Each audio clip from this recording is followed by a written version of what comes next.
Blondie over here. She's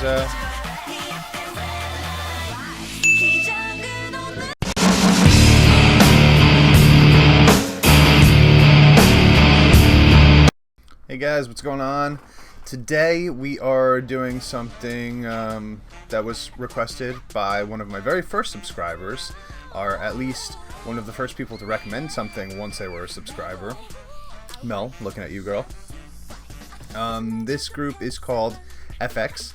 This one is actually a little bit older. I believe it's from about 5 years ago. They're called eFX, or if we go by the I-DLE rules, just X. Song is called Red Light. Little piece of housekeeping before I get into it. So the Dreamcatcher video that I did and the I-DLE video that I did for Good Night and Uh-Oh respectively, they both crushed it. You guys crushed it on the likes. They both hit over 100 likes, and because of that I feel like you guys deserve a little reward. So the next two videos that I do are going to be another I-DLE song and another Dreamcatcher song. And I've decided from this point going forward, until further notice, any video that you guys can get up to 100 likes, that group that did that song will be immediately shot to the front of the line, and I will do one of their songs as my next reaction after that. But because those two crushed it so much, I think you guys deserve a reward for that, and therefore expect I-DLE and Dreamcatcher coming up again this week. Now, hey you Mamamoo fans out there, we've got 97 likes on my Mamamoo Egotistic video, so you want another Mamamoo reaction right now? Cut the line, skip over all the stuff that you don't care about, get down there, watch that video again, throw in 3 more likes, and we'll hit 100, and then that one will be right on the fast track too. I'm actually going to Monday Night Raw in about an hour, so I want to get this finished, edited, and up on YouTube for you guys to watch tonight before I get out, because it's going to be way too late by the time I get back home.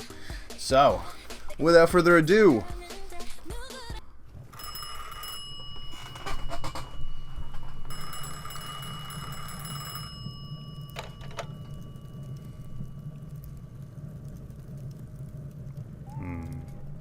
I knew a girl that had eyes like that. It's so cool.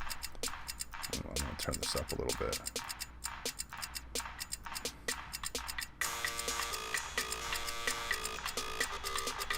Alright, starting out with a real EDM feeling. Ooh, I like these girls all. They all have like totally different styles from each other. It's really easy to differentiate them right off the bat. I'm sure if I watched a different video, they'd all have different hairstyles and it would be impossible again, but as of right now, I like this.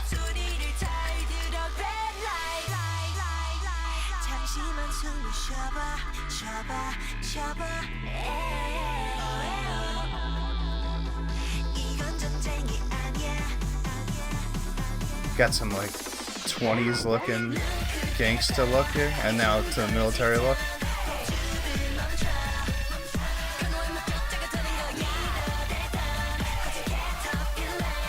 It's definitely, this one's strong with the EDM.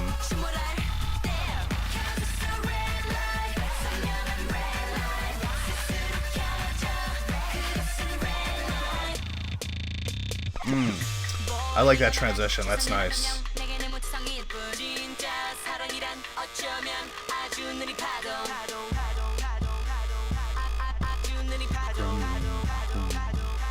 Heavy, deep bass. There's very little percussion in this whole part. It's got a really unique vibe to it, like it's got its own flavor, you know? Just like no snare. Here's another transition. Still very little percussion. It's pretty impressive what they're doing. They're doing so much with so little of the actual the drum beats. Now we're back into the chorus, so we're gonna hit hard with the drums. You have to do that. It's so hard to have a chorus without drums. The exception being Blackpink's Kick It, but that's only for the first half. Ooh. She's, Blondie over here. she's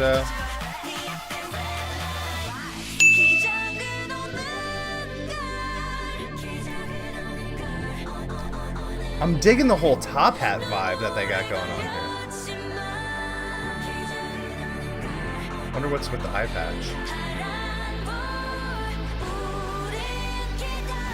This is another part without any percussion, just some really background cymbals.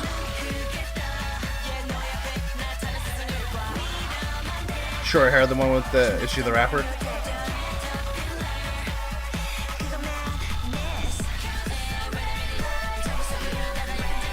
Oh, it's a heart.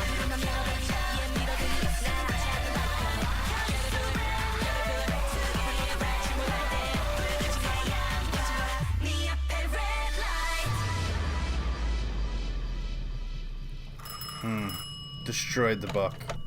The song was too fire. Couldn't hold it. Book couldn't hang. Luna, Victoria, Crystal, Amber, and Sully. Okay, so it looks like Crystal's my blonde bombshell. I like her. I also liked, I think it's the last one, Sully. She was a cutie, too. It was really EDM heavy, which is, generally not my style, but because I'm so invested in the composition of a song, the way that they kept cutting out and dropping the drum beats and kind of replacing them with either just a really synthesized bass, that sound that you hear is it'll keep that type of instrumentation will keep the beat going just as well as percussion does. So technically you don't even need a percussion instrument to carry you through an entire song when you've got something that's that consistent.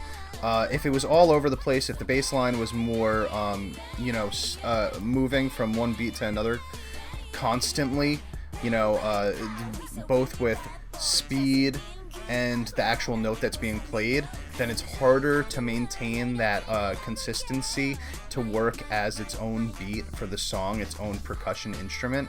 But in this case, they did a really good job, and every time that I noticed every time that drums did fall out, the vocals seem to change pattern also. And when you do that, it always allows for the listener to start focusing directly onto the singer. Because it's a new vocal progression, it kind of forces the listener to engage with it. You want to know where it's going just because it's different than what it was before.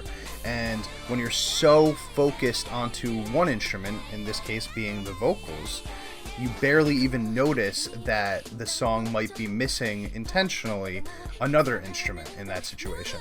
That song had the least amount of percussion in it, which, the more that I think about it, the more impressive it is, because it had such little percussion in it, but it was the most EDM influenced song that I'd heard, which, when you think of EDM, you think of just snares and that deep, I think it's called the 101 bass, something like that, just constant, brr, brr, brr, brr, and then the beat going,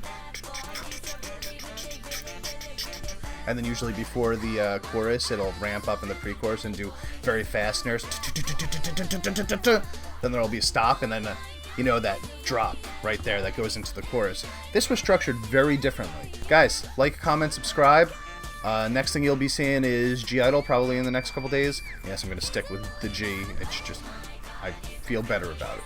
And then Dreamcatcher will be probably at the end of the week, and if nothing else hits 100 views before then, or excuse me, not 100 views, 100 likes before then I don't know, I'm going to hit back up my list and it'll be a surprise. Have a good one, guys. Peace.